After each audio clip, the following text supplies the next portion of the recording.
الحمدللہ رب العالمین والصلاة والسلام علی سید الانبیاء والمرسلین اما بعد۔ معزز سامعین کرام،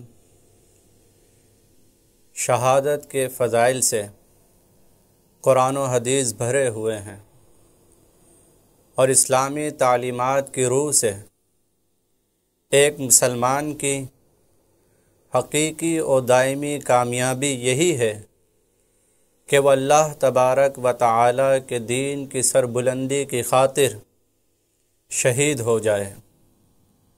اللہ تبارک و تعالی نے قرآن پاک میں ارشاد فرمایا، وَلَا تَقُولُوا لِمَن يُقْتَلُ فِي سَبِيلِ اللَّهِ أَمْوَاتٌ بَلْ أَحْيَاءٌ وَلَٰكِن لَّا تَشْعُرُونَ۔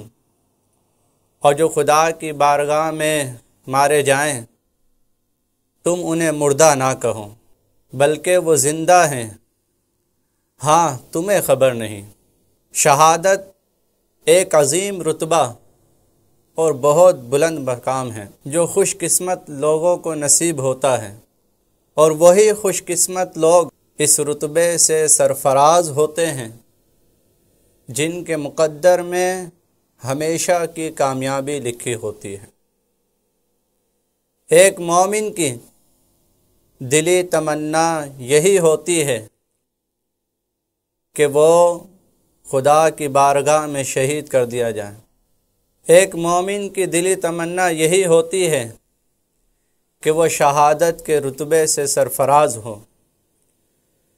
شہادت میں اس کو جو لذت حاصل ہوتی ہے اس سے اس کو اس قدر مسرت حاصل ہوتی ہے کہ وہ بار بار خدا کی بارگاہ میں شہید ہونے کی تمنا کرتا ہے۔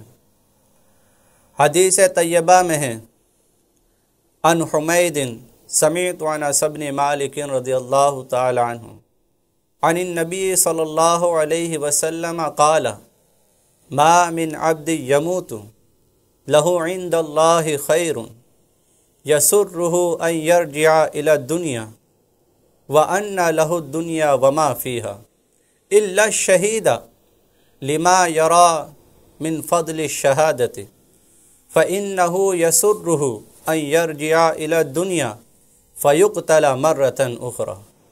انس بن مالک رضی اللہ تعالیٰ عنہ نے نبی کریم علیہ الصلاۃ والسلام سے سنا کہ جب کوئی بندہ وفات پا جاتا ہے اور اس کی نیکیاں اللہ تبارک و تعالیٰ کے پاس ہو تو وہ دنیا میں واپس آنے کی تمنا نہیں کرتا، چاہے اس کے بدلے اسے دنیا وما فیہا مل جائے، سوائے شہید کے کہ جب وہ شہادت کی فضیلت کو دیکھے گا تو وہ یہ تمنا کرے گا کہ وہ دوبارہ دنیا میں بھیجا جائے اور اللہ کی راہ میں شہید ہو جائے۔ محترم سامعین، قرآن و حدیث سے ہمیں معلوم ہوا کہ شہادت کی تمنا ہمیں رکھنی چاہیے، اور جس کی تعلیم حضور علیہ الصلاۃ والسلام نے دی ہمیں۔